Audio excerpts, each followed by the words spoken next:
bonjour, donc je vous retrouve donc pour la vidéo des sorties du mois de novembre. Donc comme vous l'aurez vu également dans le titre, ce sera en fait les 16 sorties, mes 16 sorties préférées, favorites donc du mois de novembre. Il y en avait bien plus, je l'avais déjà mis, si vous me suivez sur Instagram, vous l'avez déjà vu en fait, je l'avais mis je pense fin octobre, je crois que c'était le 30 octobre que j'avais mis mon post.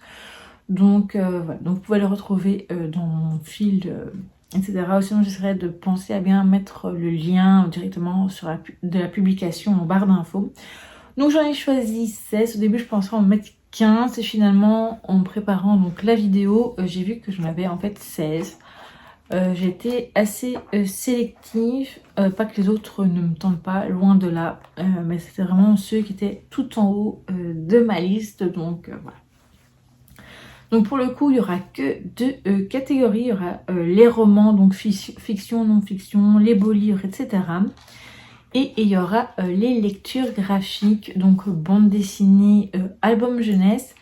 Et dedans, dans les lectures graphiques, il y aura également une petite lecture, enfin un petit livre de Noël. Et donc, on commence tout de suite donc par la première catégorie, qui est donc les romans, etc.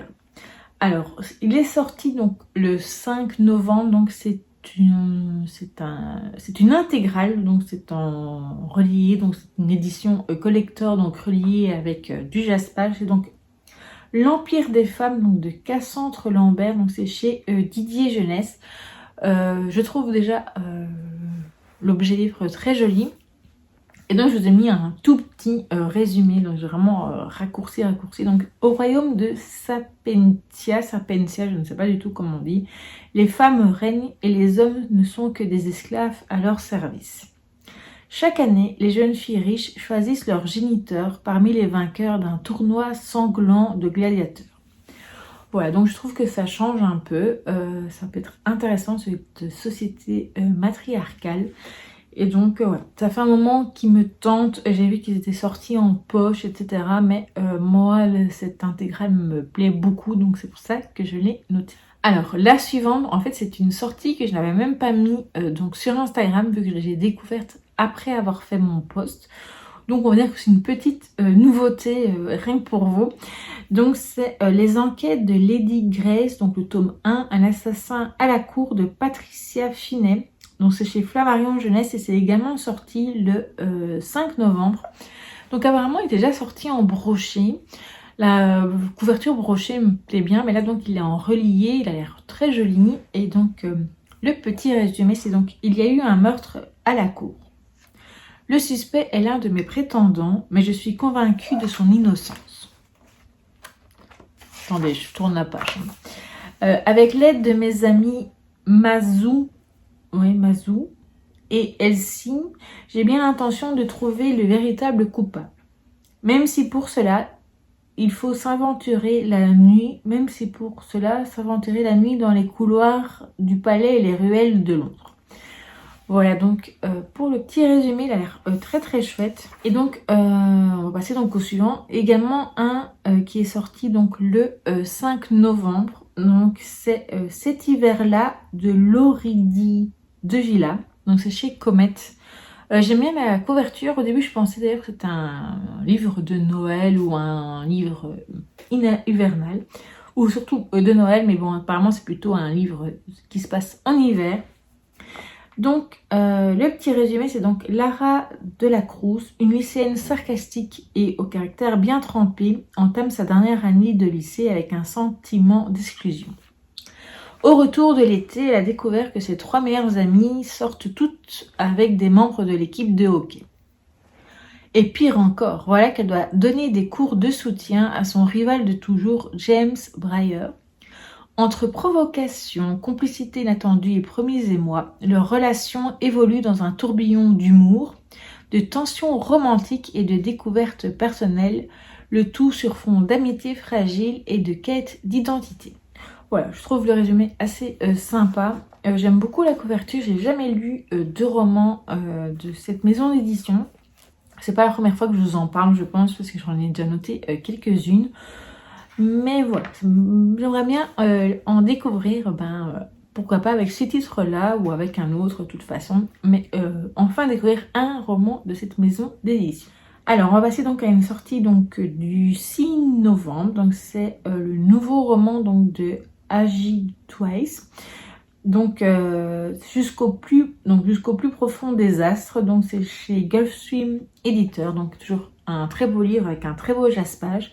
Où là, apparemment, c'est une nouvelle duologie mêlant Fantasy et Dark Academia. Alors je vous avoue que je n'ai pas vraiment noté là totalement le résumé parce que je trouvais que c'était assez suffisant. Il est assez épais comme celui de la passeuse de mots que j'ai toujours dans ma palle mais que je n'ai jamais lu jusqu'à présent justement à cause de la truc. Je pense sincèrement plutôt me diriger vers le roman graphique que je n'ai pas encore acheté à l'heure actuelle mais qui me fait très envie. Et après, voilà, si jamais j'accroche assez bien avec le roman graphique, ouais, peut-être que je continuerai avec en achetant les autres tomes, etc. de la série. Mais ça a l'air vraiment pas mal du tout. Et celui-là, j'aime bien parce que Fantasy, j'ai jamais entendu parler. Et Dark Academia, ça j'aime bien, donc voilà. Pourquoi pas? Je sais que c'est par rapport à tout ce qui est astronomie, etc. Donc ça va l'air pas mal du tout. Ensuite, c'est une réédition, en fait, parce que là, je vous ai mis le tome 2, mais le tome 1 est ressorti également en réédition collector avec une nouvelle inédite d'ailleurs. Donc c'est les Chroniques lunaires. Donc là, c'est le tome 2 Scarlet donc de Marissa Meyer. Donc c'est chez Pocket Jeunesse. Donc c'est sorti le 6 novembre. Je disais donc, c'est donc sorti le 6 novembre, donc Cinder, donc les Chroniques lunaires, c'est une série, je crois que c'est de 4 ou 5 tomes. Personnellement, à l'époque, j'avais lu le premier tome, donc j'avais lu Cinder, qui m'avait beaucoup plu. C'était un mélange entre un conte de fées et Star Wars, voilà. Et j'avais vraiment bien aimé ce côté-là, et j'en gardais un bon souvenir. Alors maintenant, vous dire que je me souviens complètement de l'histoire, c'est pas vrai. Mais j'ai très envie de découvrir soit le deuxième tome et peut-être ou alors relire quand même le premier tome. Bon là je vous ai mis le deuxième parce que c'est celui où je m'étais arrêtée, mais voilà, je suis très contente qu'il est réédite. J'aime beaucoup les couvertures et le jaspage qui va avec, et donc voilà. Ensuite je vous avoue que j'aurais pu en mettre bien plus, surtout parce que c'était sorti concernant mercredi. Les deux suivantes. Alors la première, c'est mercredi, le guide des marginaux. Donc c'est chez Gallimard Jeunesse et c'est sorti le 6 novembre. Découvrez tout ce qu'il y a à savoir sur les étudiants, au pouvoir surnaturel, les enseignants et les anciens élèves de l'académie Nevermore. Le guide ultime pour tout savoir sur l'univers de mercredi. Donc vous savez, je suis fan de la série, et donc c'est vrai que j'aime assez bien quand il y a des nouvelles de sortie concernant mercredi. Jusqu'à présent, j'avais juste acheté celui-ci qui est juste là, voilà, je vous le montre là. Donc c'était un beau livre autour de l'univers. Là, le fait que ce soit un guide des personnages, ça me plaît assez bien. Et donc, je pense qu'il y avait aussi un roman donc, par rapport à la première saison que je n'ai pas acheté jusqu'à présent, mais qui me tente également beaucoup. Et alors, le deuxième donc, qui est également sorti le 6 novembre, c'est donc La solitude me convient. Donc, citation de mercredi, une anthologie tragique. Donc, c'est toujours chez Gallimard Jeunesse. Et donc là, c'est perles d'humour noir et répliques cinglantes. Retrouvez les répliques les plus macabres et satiriques de la célèbre Mercredi Adams. Source d'inspiration pour tous les marginaux avec des photographies de la série Mercredi. Voilà, donc ça me plaît également beaucoup. Ça peut être très chouette, notamment si vous êtes fan ou si vos enfants ou vous avez des connaissances qui sont très fans de la série. Et il y avait également, je vous le cite là comme ça, un chercher-trouve qui avait l'air pas mal du tout aussi sur l'univers de mercredi. Alors, ensuite, on passe, je sais pas si c'est encore une sortie donc du 6 novembre. C'est donc un beau livre, donc c'est La vie comme un rêve, donc de Véronica Loubry, donc c'est aux éditions Le Duc. Donc là c'est Véronica Loubry, c'était donc une animatrice de télé. Elle avait Quand j'étais jeune, en tout cas quand j'étais petite, je m'en souviens très bien. Donc là, c'est vrai qu'elle est plutôt influenceuse donc sur Instagram. Je la suis à travers ma maman parce que ma maman regarde ses stories, etc. C'est une femme qui a vraiment un grand cœur, qui a l'air très simple et très gentille. Et là, en fait, c'est vrai qu'elle a parlé de son beau livre qui sortait donc de photographie qu'elle a pu faire ces dernières années. Parce qu'elle aime beaucoup faire des belles photos. Et l'ouvrage a l'air très beau et en plus tous les droits d'auteur seront reversés à une association concernant le cancer. Je me souviens plus exactement du nom, mais en tout cas quand je sais que maman va se l'acheter très bientôt. Et donc quand ce sera le cas, je vous le montrerai dans un vlog, comme ça vous pouvez je vous le montrerai, je le feuilleterai, je sais pas, peut-être que je le ferai en short ou quoi sur YouTube, mais en tout cas je vous en reparlerai parce qu'il a l'air très très beau. Et voilà, je sais qu'elle avait écrit également, je vais pas dire une biographie, mais un témoignage en tout cas sur sa vie. Et ça a l'air très intéressant et très... et donc je ne l'ai pas encore lu, ma maman l'avait lu et je pense que je le découvrirai également bientôt. Alors ensuite, c'est une sortie donc du 7 novembre, c'est donc Alcool, avons-nous un problème de Camille Emmanuel, donc c'est dans la collection ALT, donc de chez la Martinière Jeunesse. Vous savez que c'est une collection que j'aime beaucoup, j'en ai déjà lu 2 jusqu'à présent et j'en ai 2 dans ma palle, donc je vais en prendre un, donc c'est sur l'algorithme, voilà. Donc ce sont des tout petits livres, ce sont des tout petits essais qui c'est donc à partir de 15 ans jusqu'à, enfin généralement j'ai vu sur le site jusqu'à 25 ans. Mais ça va très bien pour les adultes aussi. Et je trouve que pour les jeunes, ça peut être des sujets très intéressants. C'est bien expliqué, c'est bien... c'est assez aéré. Et moi, j'aime vraiment beaucoup ce type de petits essais. Voilà. Je pense bien acheter tous ceux de la collection qui sont parus jusqu'à présent. Et donc celui-ci, c'est à travers un récit intime et documenté, l'autrice déconstruit les représentations traditionnelles de la consommation d'alcool en interrogeant ses fonctions sociales, festives et émotionnelles. Voilà, donc ça m'a l'air encore très très bien également comme sujet. Alors ensuite, donc c'est un beau livre également, donc c'est la mode à Paris, donc histoire, défilé, street style et maison de couture, pardon. Donc de Pierre Taureau-Manœuvre, donc c'est chez L'Imprévu et c'est sorti le 7 novembre et le prix c'est environ 45 €, donc c'est vraiment un beau livre. Donc on dit dans cet ouvrage est l'occasion de visiter les grandes maisons de couture, de s'inspirer des tenues parisiennes intemporelles, de s'asseoir au premier rang de défilé et de se promener au fil des pages à la découverte de magnifiques bâtiments abritant les boutiques les plus prestigieuses. Voilà, donc moi vous savez que c'est un sujet que j'aime beaucoup, donc c'est vrai que jusqu'à présent je vous ai parlé de un seul livre, un petit beau livre donc sur la mode, donc c'était La Petite Robe Noire donc de Megan S, donc de chez L'Imprévu également. Mais je vous ai déjà parlé dans d'autres sorties de livres, notamment de Megan S, mais pas seulement, de chez L'Imprévu autour de la mode. C'est un sujet qui me plaît beaucoup et qu'on ne voit pas spécialement passer toujours sur les réseaux sociaux, etc.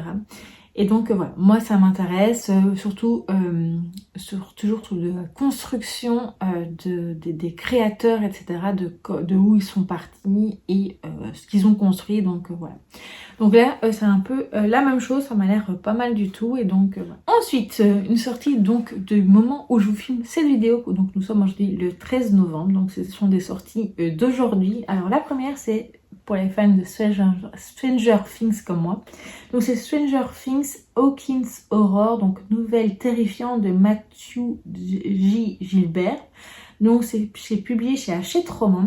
Alors à ce que j'ai compris, ce que j'avais vu, c'était une réédition, je pense. C'est donc ce recueil de 7 nouvelles mystérieuses inspirées de la série phare de Netflix vous fait explorer tous les recoins de la ville de Hawkins dans les années 1980. Voilà, ça m'a l'air pas mal du tout. Jusqu'à présent, par rapport à l'univers de Stranger Things, donc à part l'album Panini que j'avais fait, si vous suivez mes vlogs depuis un moment, vous l'avez vu. Et également une bande dessinée que j'ai lue jusqu'à présent. J'ai un autre livre de l'univers qui est donc lié à la saison 4, qui est donc, vous voyez le livre dont vous êtes le héros, et donc avec des choix selon... enfin voilà, dont vous êtes le héros. Et donc pour l'instant je n'ai pas continué, et celui-ci me plaît beaucoup. J'en avais vu des autres, je pense qu'il y en avait des qui étaient sortis en poche aujourd'hui, aussi ce mois-ci, mais que je n'ai pas spécialement noté, que je pense que je n'avais pas parlé notamment sur Instagram, donc voilà. Mais sachez que j'ai pas mal de livres dans ma wishlist par rapport à l'univers donc de Stranger Things. Alors ensuite, la 12e sortie, c'est donc Les pouvoirs extraordinaires de la musique, donc de André Manoukian. Donc c'est chez HarperCollins Poche. Et donc c'est également sorti aujourd'hui. Donc là, je vous fais pas un résumé vu que c'est par rapport au pouvoir de la musique. Et voilà, moi personnellement, j'écoute... J'essaie d'écouter tous les jours un peu de musique parce que c'est quelque chose qui me fait du bien, qui soit me donne la pêche ou voilà, me calme, etc. Et donc je me dis que ça pouvait être assez intéressant, et donc voilà pourquoi je l'ai noté. Alors notre 13e, donc c'est la dernière pour la partie roman, beau livre, etc. C'est donc Enquête d'un grand peut-être, donc le tome 2. A-t-on encore besoin de la littérature ado de Tom et Nathan Lévesque aux éditions du Grand Peut-être. Et donc c'est également sorti aujourd'hui. Moi j'avais acheté il y a déjà quelques années, je pense que ça fait 5 ans je crois. Ouais. Le premier tome qui était sorti et que j'avais trouvé très intéressant. Alors j'avais pas lu entièrement je pense, il doit être quelque part ici.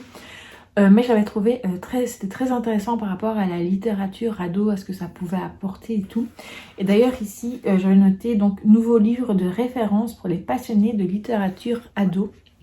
Et donc forcément je l'ai noté, et forcément je me l'achèterai assez vite parce que enfin, dans le premier tome, tout ce que j'avais lu, je trouvais que c'était de très bonne qualité, et donc voilà pourquoi je l'ai noté. Donc on va passer à la catégorie donc des livres graphiques, et comme vous l'aurez compris, ce sont les 3 dernières sorties. Alors le premier donc qui est sorti le 5 novembre, c'est le Grimoire d'Elphie, donc le tome 6. Le Sortilège Corse, donc de Christophe Arleston, Audrey Alouette et Minnie Ludvin, je ne sais jamais. Donc chez Dracou. Alors là, j'ai pas noté vraiment de résumé parce que j'ai envie de me laisser la surprise. Je sais forcément que ça se passe en Corse et que c'est lié à leur grand-mère, et donc voilà. Et que le tome est fort tourné donc, sur la sœur de Delphi, donc qui s'appelle Magda, et donc voilà.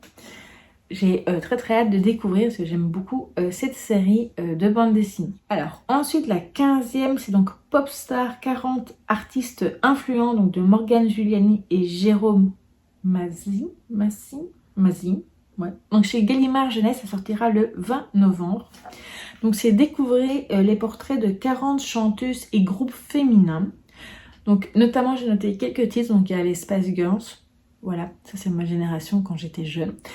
Taylor Swift forcément, j'ai noté Adele, Selena Gomez, Blackpink, etc. Donc je sais qu'il y avait Lady Gaga, il y avait Britney Spears, il y avait Beyoncé, qu'est-ce que j'ai vu d'autre comme personne, Billie Eilish, et voilà. Donc on a vraiment plein, et ça a l'air très chouette, et celui-là est vraiment tout en haut de ma pile pour acheter. Voilà. Et alors on va passer donc à la dernière, qui est donc un très beau, je pense un bel album jeunesse donc de Noël. Donc c'est Comment je suis devenue l'apprentie du Père Noël, donc de Maureen Dore et Pauline Duhamel. Donc c'est chez Glénat Jeunesse et c'est sorti le 5 novembre. Déjà j'aime beaucoup la petite couverture, donc j'aime beaucoup la couverture du livre. Donc la grande nuit de Noël se prépare toute l'année. Entraînement sportif, lecture de milliers de lettres, création de nouveaux jouets, etc. Être Père Noël, c'est du travail. Vous pensez vraiment qu'il s'en sort tout seul? Je m'appelle Alexandrine et je suis l'assistante personnelle du Père Noël. Je vais vous raconter comment tout a commencé. Voilà, ça m'a l'air vraiment chouette. Du coup, c'est vrai que ici, moi, à la maison, mes enfants sont trop grands pour ça. Et moi, vraiment, c'est vraiment de mon âge non plus du tout. Mais je trouve ça toujours très chouette à lire.